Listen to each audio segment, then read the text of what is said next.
Right then, week 9, and I was a little bit late because I thought we were starting at 2:30 for some reason.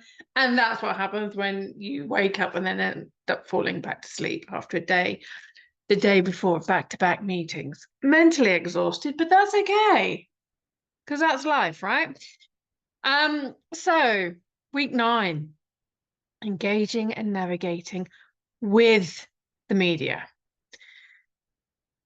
Now I say that, and you'll understand why. And so this week we're going to be looking at connecting with journalists and editors and why you need to be doing that, how best to do it, when to pitch and how to write an irresistible media hook. And the other thing that we will be doing is getting seen in the right places and getting paid. And this is with me, Dawn Bates, writer, author, coach, and boutique publisher. So let's get cracking. And for some reason, it's a bit of a dark day today here in Wales. Not quite sure why. The lights are full whack. They're right here, so I should be lit up like a Christmas tree in Times Square, but I'm not. So let's just get cracking, shall we? Okay, so step 1. Most people just write a press release and then they sling it out on a newswire, such as EIN, or whether it will be, God, there's so many of them these days, the Associated Press, or they stick it out on like Notified and things like that. If you can afford to have a PR company do everything for you, then that's great, because if you're paying them, they should really be doing a really great job for you and getting you seen and booked here, there, and everywhere. But if you have to do it yourself, because if you're writing books of a very sensitive nature, there are very, very few PR companies that will handle it. They tend to stick to the more mainstream businessy stuff, or the mainstream fiction books, or things that are palatable. There are very few PR agencies that will actually tackle the hard subjects. So you need to do a lot of it for yourself. You need to look for articles that are relevant to your subject. And you'll start to see certain journalists. And my advice is to comment on those and actually really start building a relationship, because you've got to find out who this journalist is. Is this just a one-piece article that they've done? Do they do a series of similar articles? What kind of subjects are they covering? In the sense that if they're covering something like women's issues, are they covering stories like menopause? Are they covering women in business, women in leadership? Are they covering domestic abuse, or are they covering things such as rape and female genital mutilation? They might be covering women's subjects, but where are they covering those subjects? Are they covering women of all ethnicities or all social economic backgrounds? Are they supporting women that are in a certain sector of the community? So again, you really need to do your research on your journalist and the articles that they've published. And you need to, like I said, you need to start commenting on what they're writing, because just like you, they like the feedback. They like to see, oh, this person's showing up on my articles. Oh, I'm seeing that name again. Oh, that person. Don't do it in a stalkerly way, though, will you? Because you might end up with an injunction, and that's not good for anybody. So just comment on their stuff. Make your comments relevant as well. I mean, I know so many people, they go, oh, they scan this article, give me an answer in ChatGPT, but we can tell. Stop using ChatGPT or any other AI responder to make your comments, because people can tell. It's just lazy. It doesn't show your own writing ability. And remember, you are a writer and they are a journalist. So we do the research, we comprehend the information, we internalize it, we make sense of it, and then we write. So if you're using ChatGPT to answer or make a comment on a journalist post, it's not going to be good, is it really? Make sure that when you do share it on your different social media platforms, that you're actually tagging them if you can. If they've got it, like if you're sharing something on Twitter, can you tag that person? If you're sharing it on LinkedIn, are you sharing on your business page or your author page? Are you sharing on your personal? make sure you can tag them. Maybe do a collaboration with them. Like if you're putting some out on, I think at Instagram, you can invite them to collaborate on something. There are lots of different ways, but make sure that you're as useful to them as you want them to be for you. It is definitely a two-way street. Yeah, one-sided relationships are never good, are they, really? I mean, come on. If you're in a romantic relationship and you were doing all the work, or you were expecting them to do all the work, it wouldn't last very long, would it? So make sure that it is two-way. We don't want empty connections. That's just not good. Not healthy either. It's quite expectant and selfish. So again, make sure it's mutually beneficial, and understand the publications that they're writing for. So it might be that you want to get featured in the mainstream press. But one of the things that we tend to find that the mainstream don't really touch a lot of sensitive subjects unless it's a trashy tabloids with like these clickbait titles and headlines. And they really want to rile and make like polarization. If that is your sweet spot, go for it. If you want to be celebrity and you want to slate people, and they're the kind of and you really want to be critical without offering a solution, then they're probably going to be the newspapers that you want. If you want to be more, I think it's a phrase that a lot of people here in Britain are using at the moment, right wing, or if you want to be very conservative in the States, then that's the Republicans. But again, remember, if you're in the States, most people who in the States, they've only got a two-party system. So they've got the Republicans and the Democrats. So you might not really agree with the Democrats and you might not really agree with the Republicans. And so you've got to kind of go with which one's least offensive. I mean, either way. But in Britain, we've got far too many parties, to be honest, that none of them are actually doing any good. None of them are doing any good.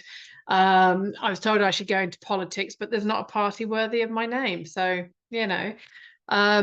but again, you've got to find what works for you. If there is a politician that's actually tackling some of your subjects, or a celebrity that's covering your subjects, reach out to them, make sure that you're getting connected, but find out where else they write. What do they read? Where do they read? Are they reading stuff from The Atlantic? Are they reading something from Granta? Are they looking at, are they interested in like decor or travel, or like The Economist? Or are they doing something that's satirical? You need to find those publications that work, because when you find those niche ones and you find out what they're reading, then you will find out where they will discover you. So you write for those smaller indie art niche publications, and then because they tend to lead the way. And once you started building this data, basically, when you're writing a book, you're doing a lot of research, right?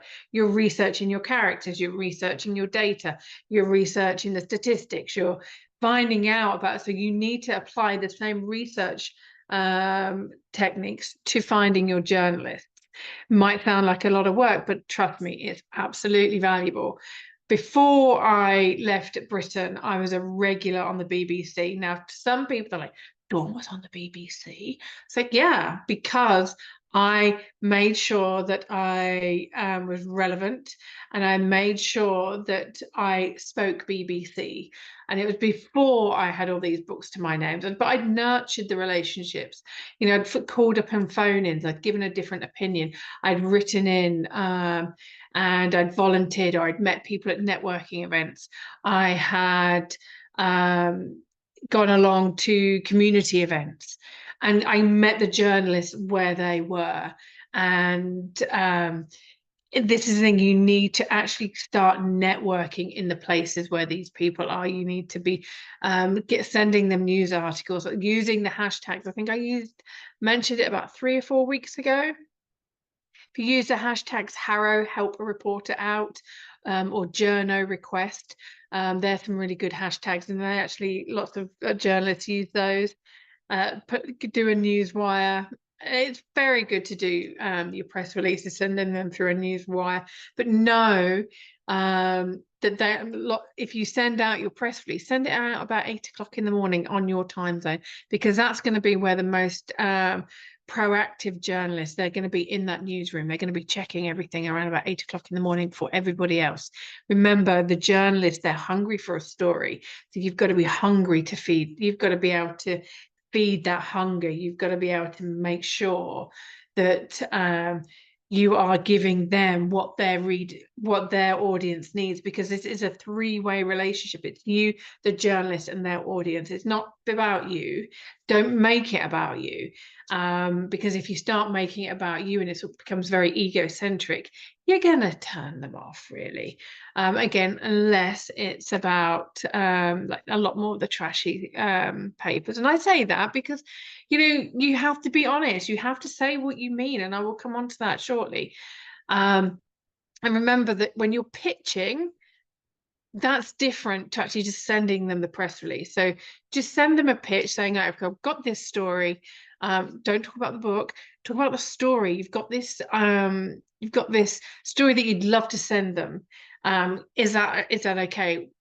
Or you're writing something for something that's coming up, or you've just written about an event that's happened. So give them a pitch. Very short, very bold statement. And then if they say yes, then you send them the press release. You send the press release or the story out through a newswire, which is set up for press releases. But if you're going to pitch to a particular journalist, make sure you send it directly to them with a very small one sentence or two. That's how a lot of people go quite wrong. And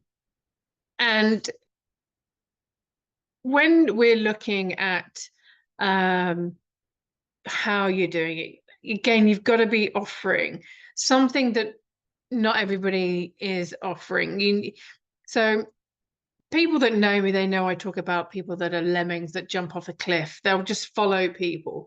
You know, I call them sheeple as well. You can't be a sheeple. If you want to get in the news and you want to get as much coverage as possible, you need to be able to identify something that not a lot of people are talking about. So, for example, with my menopause book, we're not talking about the HRT. We're not talking about a particular monocultural view of menopause. We've actually offered something quite unique where we've got 11 voices from all around the world, from each stage and different cultures within life. And so that was quite unique, but we also didn't make it really dull and boring. We didn't, we offered something that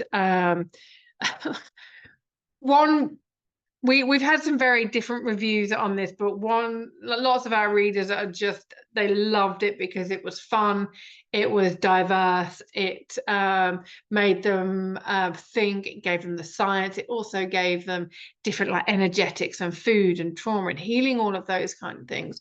But that's not for everyone. One person even said it was trite with all this pseudoscience, but they kind of missed the point. But thank you for that. And that's again, thank these people for their feedback, because that's quite interesting. And maybe use the fact that, you know, you get a negative review, use that as your angle.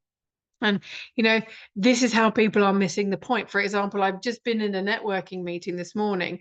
And again, it's how do you network?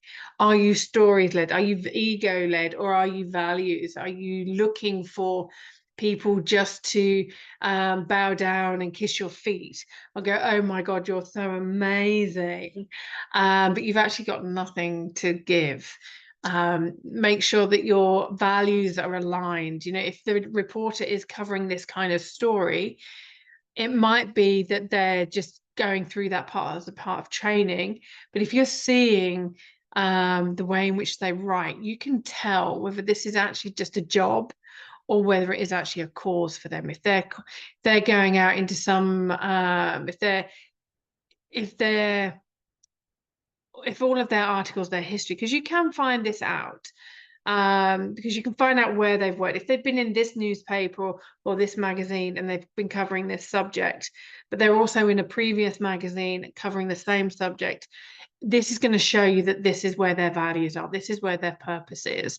And if you're seeing that they've done this and this and this and this and this, it's just they're just going where the story is. So again, look for the threads.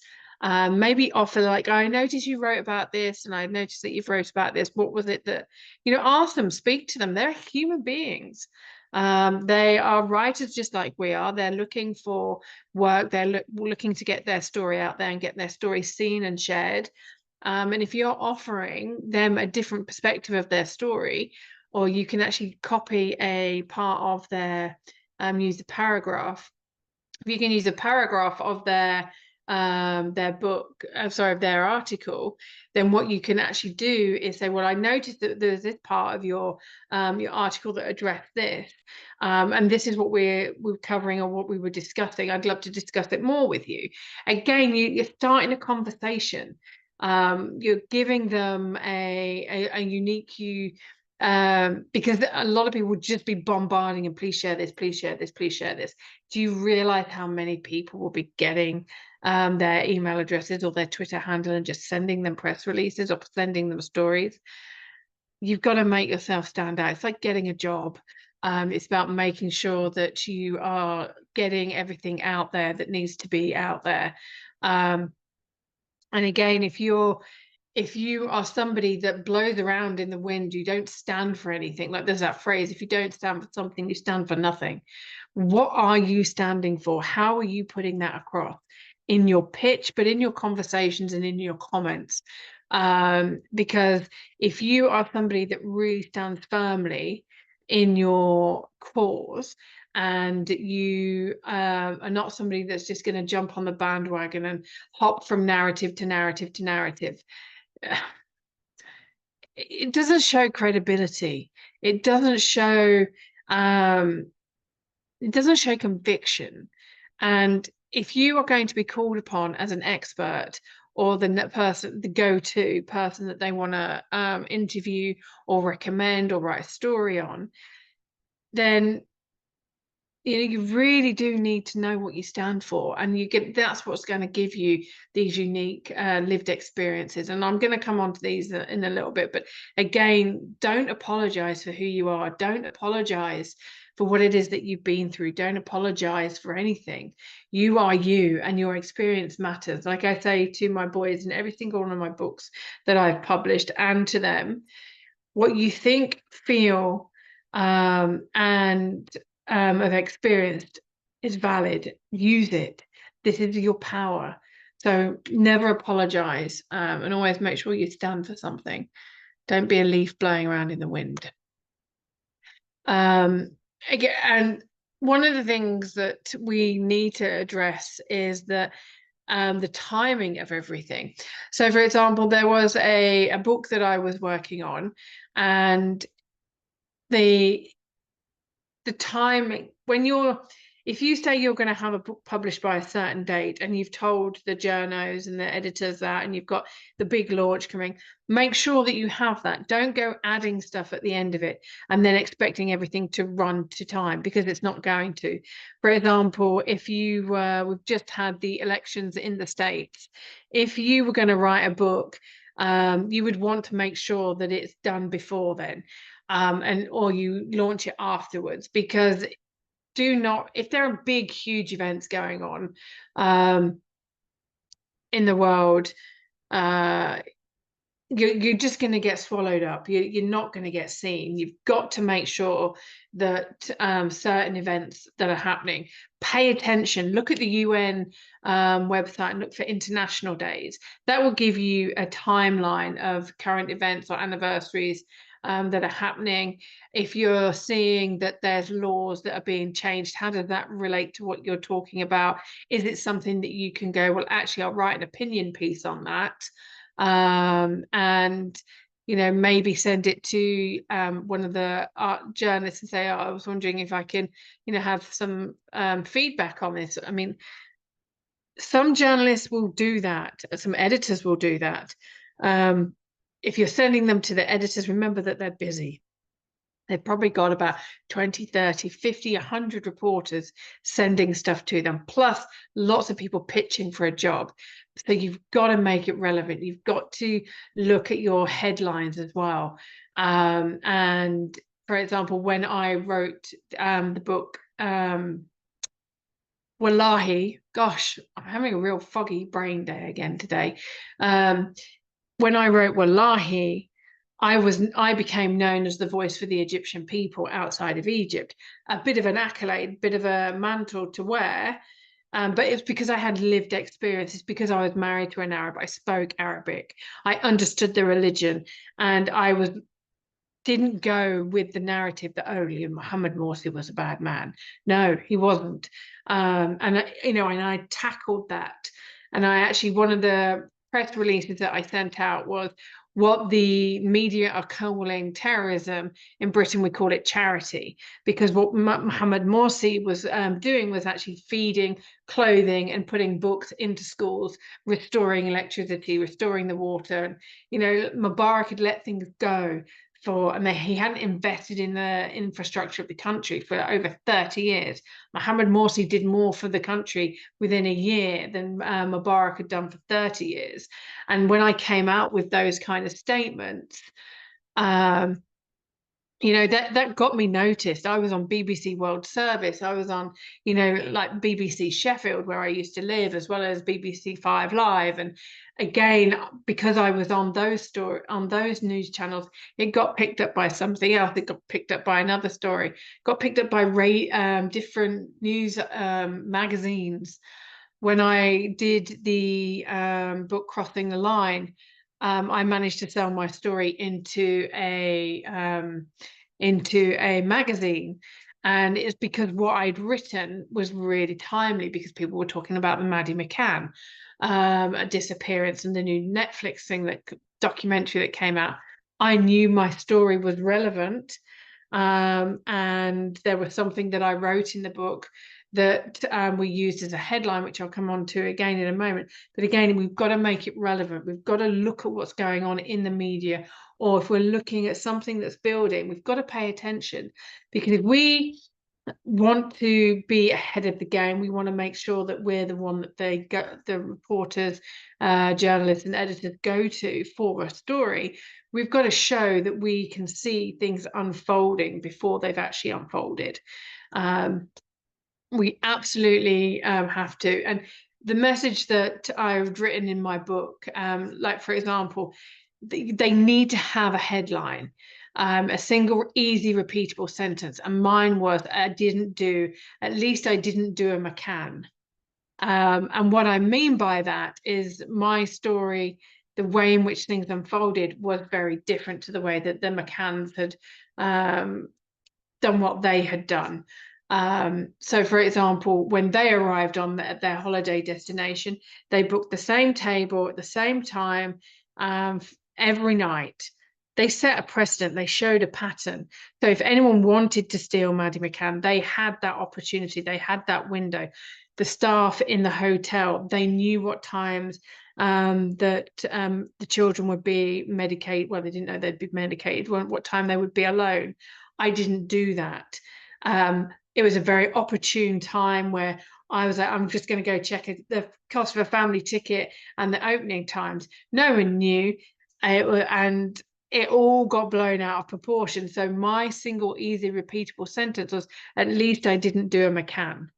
And that is the kind of thing that editors and journos like, because it's controversial, it's current at that time. It was tackling a really global event. And like I said, it was just a very easy, repeatable sentence. So make sure and find out where that is. What is it? Is there something that you repeat quite a bit about a particular story that you've written, or something in a chapter that you've written? Something that just keeps coming up, and just meditate on it. What is my easy, repeatable sentence? And again, when you're doing that, you need to actually look at what is the story. Are we looking at something that overzealous policing in my situation, but there was also the Islamophobia and the anti-Arab feeling because my children are Arabs. Me speaking Arabic to my children was the thing that caused me to get arrested. Before that, it was the conversation. And again, what does the conversation in your book provoke? I was tackling something really, much bigger, because you had 8 police forces in Scotland consolidating together to form one police police organisation. What that meant, the bigger story there, was how relevant is policing? How many jobs are going, and are people fighting for their jobs, so they're just arresting just to hit quotas? Because if they can hit the quotas, that rural police station will stay open. Again, you're looking at how are our rural areas being shut down and unemployment rising and people feeling isolated in those areas. So the bigger story, what is it your book is provoking conversation about? So, for example, we're seeing libraries shut down, we're seeing local post offices shut down, bus routes are not going into those areas. So what's being allowed to happen? So if all of these buildings are being shut, these services are being taken away, people have got nothing in the local area, that means that there's isolation, there's mental health issues. Does it allow for these disused buildings to become another set of luxury apartments, or is it going to become a drug den? Is this something that, is there, when, for example, in Canada, the more remote areas and the lack of infrastructure allows human trafficking to, and these big these sex slave sheds, they're all there. It actually creates a much bigger story. So look at the ripple effect. Where is your story leading? What ideas are not being explored, and how is your story offering a solution? Because there's all well and good identifying some of these issues and actually talking about our lived experience, but if we're not alchemizing that, if we're not offering a solution to the bigger issue, then the journalists are not going to be interested. They want to be able to report on something. And if you are going to be the go-to expert, they're going to say, well, we want to talk to her because she's insightful. She's got her shit together. She knows the statistics. She's looking at the bigger picture. Because if she can talk about this now and she knows the bigger picture, then we can get her back in. We can get them back in to talk about this. And it doesn't matter if your book is fiction or non-fiction. If you are addressing something, like I mentioned Jodie Picoult a few weeks ago with the book My Sister's Keeper, her book looks at organ donation and actually farming one sister's stem cells and blood and organs to actually keep another sister alive. That was tackling a lot of issues, the ethics of that. That it was looking at whether people should be doing blood transfusions and organ transplants, and it was actually tapping into the fact that there was a need for certain blood types within the countries. There's also, are you an organ donor? Are you, when you die, have you registered to be an organ donor? Now, whether you believe in the concept that if you are a female and you have a male's heart or male's lung or kidney, and that actually changes your whole gait, if so the way you walk, if you've had an organ transplanted into you that changes your taste buds or the way you're thinking about things, whether you believe in that or not, it actually provoked a question around that. What it encouraged debate. So again, look at how your story can actually extrapolate into different areas, and can you write about something like that? Can you go on a chat show or on a radio show and talk about that? Again, it's like, look at where, like, we all know, those of you who know me and have been following me, I love my mind maps, I love my big walls, and looking at all of these spider diagrams and how everything fits together, and like, oh, that's an idea that comes off there, and go and do that. Look at what your bigger picture is. Look at what that huge story is around your book. What dialogues and conversations can you be offering? Is it that you are going to run a workshop, or you're going to run a series of in-person events? You can invite the press to those. Again, they love invitations, but make sure you give them time. The journalists and editors, they've got fully booked, they might be looking for news constantly, but also remember that if there is a bigger story than yours, they're going to drop you and go. It doesn't matter whether they've agreed to come. If there's been a 5-car pileup, they're going to need to go and cover it. If there has been an arrest of a celebrity, or a local politician, or somebody's been murdered in the local area, then they're probably going to go. If there's been a school shooting, if there has been like a house fire, some of these things are going to take away. So you need to make sure that you've got lots of different opportunities. And if a journalist has been booked in to see you or have a conversation with you, and they get pulled off on a bigger story, don't get arsy with them. Follow up with them. Oh, I saw that this happened, and I hope that you're okay. And you just follow up with them. Be human. Like, they are people too, and they do appreciate it. Trust me, I know. And if the more gracious you are, the more likely that they are to be with you. And I've had journalists go, look, I'm really sorry I missed it. How about we run a bigger story, or I interview you and we come out, we get the cameras. And I remember when we had the train crash in Canada, when I was crossing by rail, investigating the human trafficking.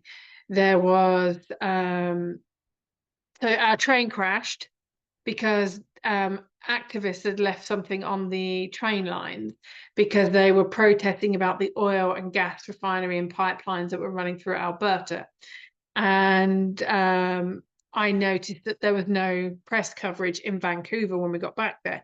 So I emailed the journalist and said, did you know about this? I was on the train. The team at Via Rail were really great. Next thing I know, they're down at the hotel. They're interviewing me. They've run an article on me online. It's been on the news. And they also mentioned that I was an author. My book sales spiked.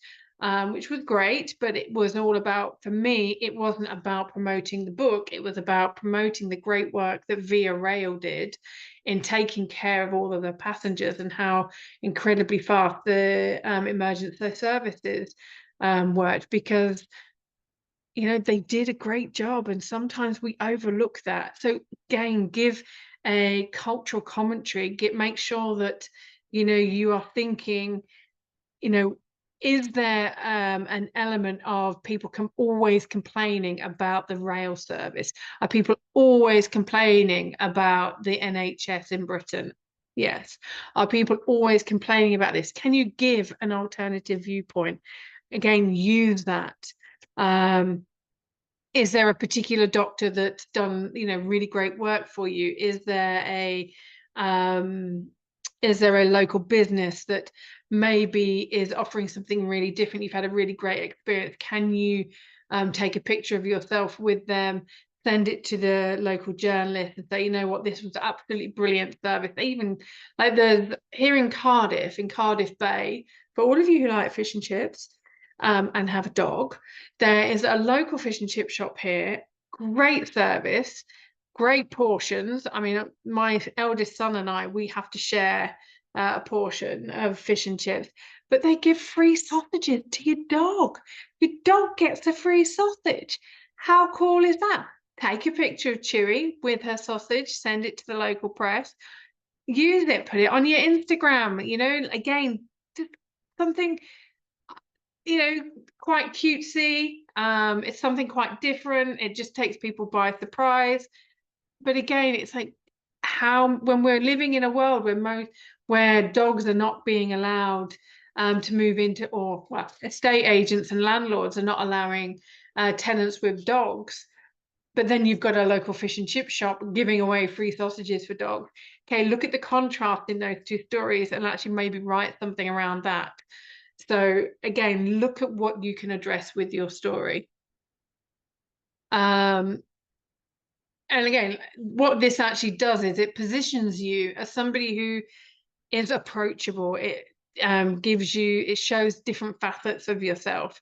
And if you've got something, if you're quite quirky, if you are known for certain kinds of statements. So, for example, I said this morning in a networking meeting, I'm not for the faint-hearted. The sensitive Susans actually tend to stay away from me. I said, sensitive Susans, stay away. Again, I know who I'm for, I know who I'm not for. And so they need to know who to position you as. Are they going to say, well, she's got these quirky Dawnisms. What kind of quotes can you have? Can you have some sound bites and in your press kit? Can you use some of their take some of their articles and come up with a soundbite to that and quote that back to them? Can you create like a parody of one of their articles? Use your writing skills. You're a writer. Look at how their article inspired something in you, or really infuriated you, or you've got some additional information for them to do a follow-up article. Maybe you co-write an article together, or you ask them for a quote for your own article, or you quote them in your press release. So again, there are lots of different ways in which you can use that and position yourself. But you do need a solid press kit. So when people work with me as a publishing client, one of the things that we always do for them is give them a media one-pager. We make sure that they write short, micro, macro, long bios. So we'll have like 3,500 character bio, then you'll have about 1,500 character bio, then you'll have about an 800 character. Notice I'm saying character, not word. And then we'll break it down to like 350 character bio. And then we'll probably go down to like 120 character bio, because we're looking at all the different ways in which they're promoting the story. So it might be that they have long form. They can do a full article for you. You've already given them a lot of the material in the long bio. But if they are wanting like to showcase you just on their social media or in a magazine, then you've already given them a lot of the work already done. Plus, when you've got high-res photos, it means that they look good. If you can make yourself look good and do half their work for them, then they're going to find that really, really useful. Give them some interview questions. So, for example, if you're on podcastguest.com or radioguestlist.com, great opportunities there. They do free, but the best value is obviously, with anything. When you put skin in the game, when you're prepared to invest in yourself, you are going to get the energy and the money back. So if you can actually create this press kit, and then you can send it out as and when after you've pitched and they've said yes, you then send it out to them. Say, oh, here's the article. Is there anything that, what kind of bio are you looking for? I've got these. Or, can I send you, how many photos are you looking for? Just ask them, or just say, I've got this press kit, here's a link. Maybe if you've got a Dropbox folder or a OneDrive folder, you can actually then just put Dawn Bates press kit, or it could be however you want to position it. That can have like shots of your book, or like quotes from your book, or things that you've done. Maybe a testimonial you might want in there as well. Again, make sure that you're giving them as much as they need. Look at what they're featuring in their articles. Are they featuring YouTube links? Are they featuring links to particular books? Are they using quotes? How long are their quotes? What kind of sizing is their photograph? Is it square? Is it horizontal? Is it portrait? Maybe give them the same image in all of those different formats. You've got to be able to give them what they need without them even asking. You need to know. You need to do your research. And remember that what we're seeing in the bigger picture of the world these days is that the world is changing. What used to be the norm, like all the old bro marketing, it's no longer working.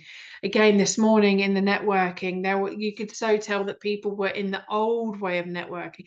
They were just going to sit there and they're going to pitch to you, and then they switched off. There's one guy, I was like, oh my God, how rude are you? And I even said to Khaled this morning after the event that it was so interesting who wasn't listening. There was a conversation going on. One guy, I managed to draw out a lot of information about what one guy was offering. And then another person in the group said, well, we don't know what he's doing. It's like, well, you're not listening.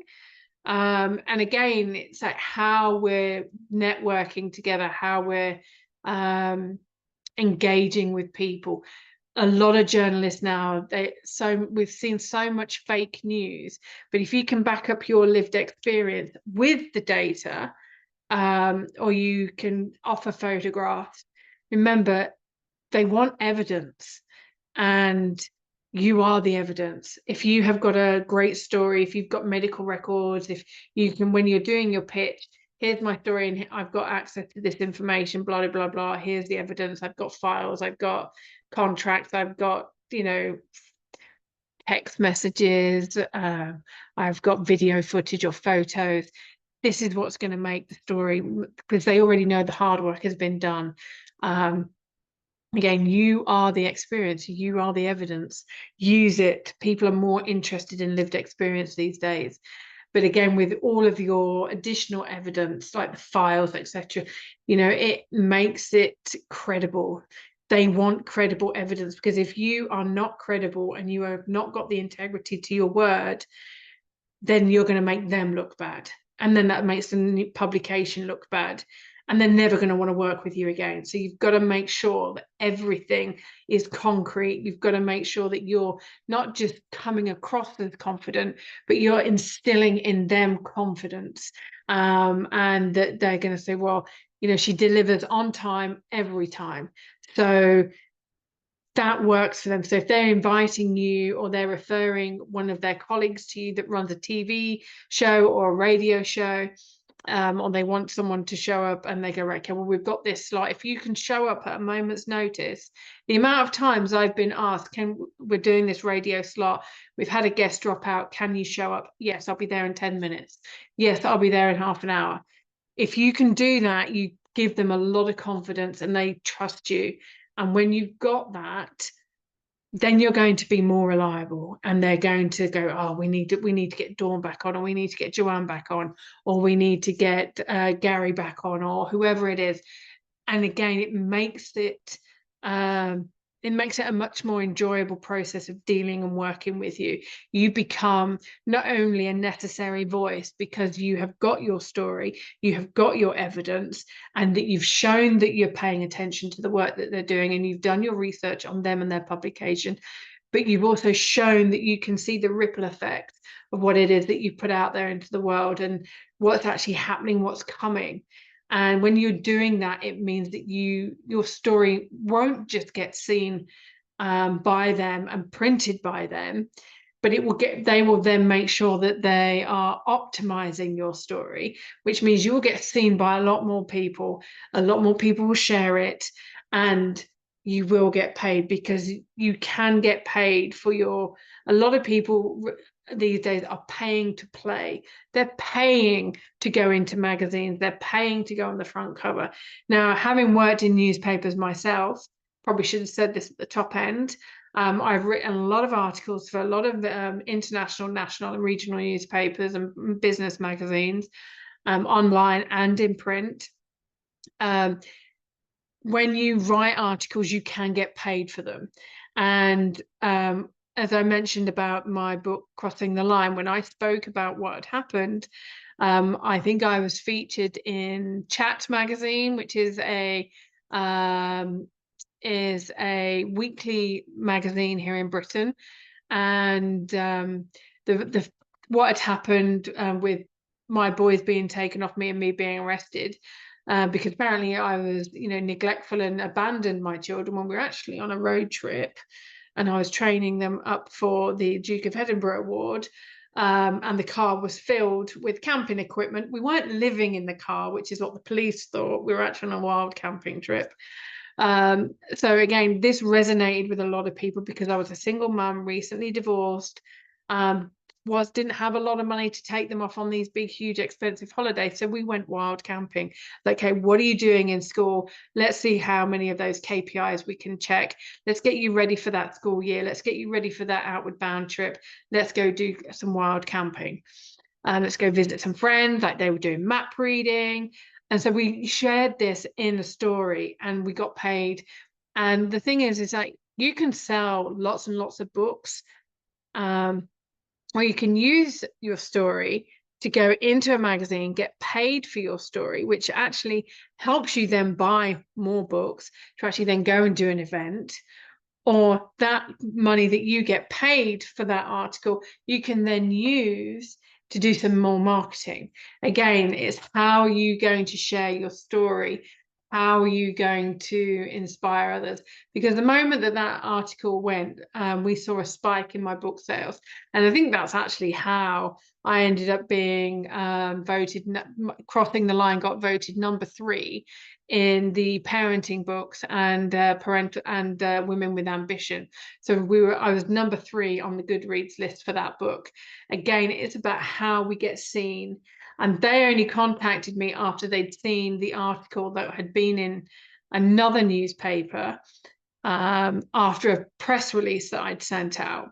So again, you can see how things are piggybacked, and how as parents we are having a lot of our rights taken away, and we made it relevant for the time.